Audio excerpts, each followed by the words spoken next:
believe I'm live. So, hi, I'm Barbara McKenzie.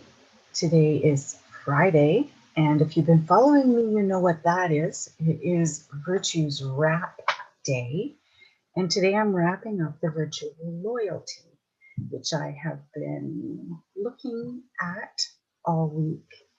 And for many reasons, loyalty has shown up just in pretty interesting ways. So I am just dialing up the card on my Virtues app. So I have the old-fashioned app, which was launched a couple of years ago, and now there's a brand new one at virtuesmatter.com. So you can go download that just for a couple of bucks right there, and you get 100 Virtues reflection cards like the ones that I post. Okay, so I'm choosing loyalty, and then I'm going to read the card. Loyalty is unwavering commitment to the people and ideals we care about. We're steadfast through good times and bad. Even when others disappoint us, we are resilient and forgiving. We invest in our relationships and do what it takes to keep them whole and strong. We stand by our true friends, whatever the cost. We don't allow blind loyalty to lead us into trouble.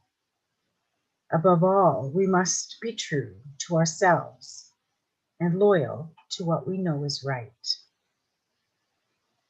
In the back of the card, there's a quote by George Hebert, who says, "The best mirror is an old friend." The practice of loyalty. I'm steadfastly committed to those I love. I stand by my loved ones through good times and bad. I forgive mistakes. I am devoted to keeping my relationships strong. I do not allow misplaced loyalty to endanger me. My first commitment is to the truth. I'm thankful for the gift of loyalty. It nurtures my commitments. So what crops up at me, just considering this and thinking about the world, is right now so much seems to be coming up for reconsideration. And loyalty plays a role in here, because if we are socially and politically committed to one track that's gone off course, then where does loyalty lie? How do we get clear on our own loyalty? And how do we not compromise this idea of blind loyalty? So, I'm thinking about in the past administration in the US government, how many people were acting out of blind loyalty, not because it was their belief, not because it was what they felt was the right thing to do, but because they were loyal to their side or their tribe or their word. I don't know about you, but I know people who are so loyal to their own word that even when they know they're wrong, they still argue that they're right. And so there's this real slippery slope around loyalty when it comes to discerning whose side we're on and what we are loyal to. And so also thinking about loyalty this week, I considered, as I always do, across the trajectory of my whole life. And loyalty plays a role in my business because I committed to the business name, synergy, etc., before I really understood what the word meant. I committed to the idea that I had different streams, let's call it, um, that were going to merge one day, even though back when I was saying all that, I didn't really understand how it would happen, but it didn't matter. I felt that it was true, and I spoke my truth in that way. So I was loyal to what I was feeling, sensing, and intuiting and envisioning. Um, and then fast forward years later, I find that everything my business stands for seems to be what is important in the world right now. So offering ways to care for ourselves, offering um, uh, modalities and practices and services that help integrate body, mind, and spirit. Um, Synergy is the culmination of individual forces that come together and create something new. So that much I knew about the word when I chose it for my business name. But, that was 15 years ago. And at that time also, I had lots of people in my life who were saying to me, you're a facilitator, you're an artist, you're a healer. You need to choose one of those things. And I used to say, no, I don't. I don't need to choose, because those things will merge. Those things will all merge one day. It all has to do with educating and connecting with the soul.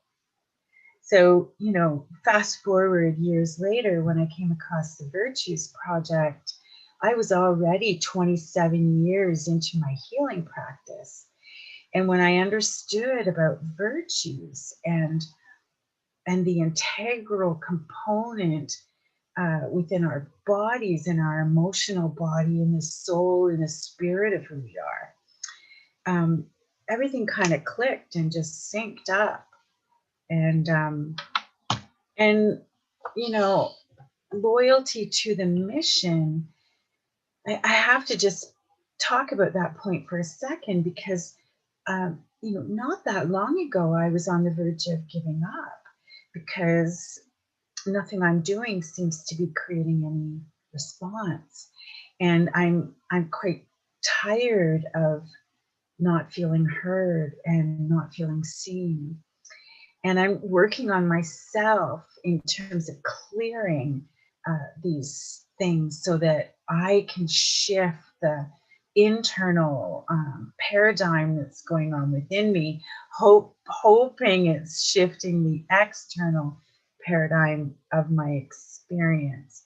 So loyalty plays a huge role in this, because when my confidence wavers and my doubt takes over, loyalty is compromised. Like, I have to tell you, I went into a few days where I was like, am I really ready to give up 27 plus years of moving toward this goal that feels like is here and ready right now? No. And so yesterday I reinvigorated my idea and just started putting a program out there that I'm trying to launch. And today, to this moment, I have 6 people registered already. So the shifts are happening, and the loyalty of what I think is not necessarily the loyalty I need to be focused on. So that's a teachable moment for me, in terms of staying steadfast and loyal, and not giving up when the trend isn't there. you know, I'm not a trendsetter, and I've never been a really great follower. Um, and I'm finding out that I'm struggling to become a good leader, but I'm loyal to that idea, and I'm committed to the vision of my business. So, you know, just Tuesday I posted about that in the Tech Tuesday, just this idea of being loyal to yourself and how to, you know, use the healing technology of color therapy to sort of strengthen and help sustain us. And then on Wednesday, I posted a Glennon Doyle video about Tabitha, a cheetah named Tabitha, who is taught to chase a dirty pink bunny.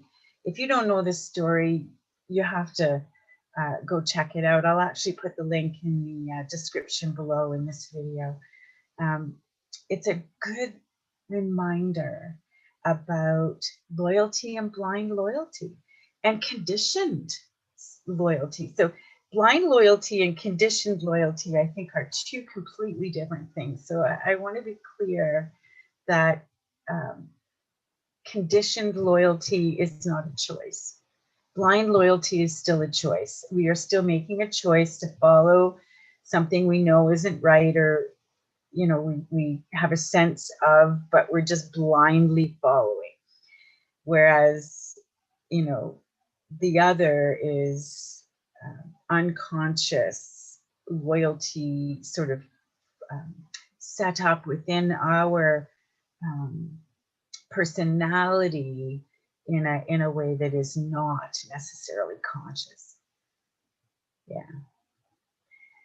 So, and then yesterday, on Thursday, in the Creation Station, we painted this lovely little chicken. So here's my, oh, can you see it? No, darn it. Why doesn't that show up? I can't see it because I have a background on. Isn't that funny? I thought if I held it in front of me, you'd be able to see it. And you sort of can. Oh, there it is. It disappears though. So this spring chicken. And as I'm painting this spring chicken, you know, I have a reference photo, but the reference photo is only to set the course. And the painter, the artist, has to find their own path. I mean, that's the truth. I can follow somebody else's footsteps all I want, but that leads up to disappointment and perfectionism in terms of comparisons. So, so I love when I can, you know, follow the baseline of a direction and then set my own course. It's exciting, it's inspiring, and it helps to fortify the importance of loyalty. So in this case, loyalty to my creative process is more important than loyalty to the source photograph that I began with. If that makes any sense, I hope so. Anyway, that's me. I'm trying to keep these short, so I hope that's been helpful. And I'd love to hear how loyalty has shown up or challenged, supported, or surprised you this week. We'll see you on Monday for the next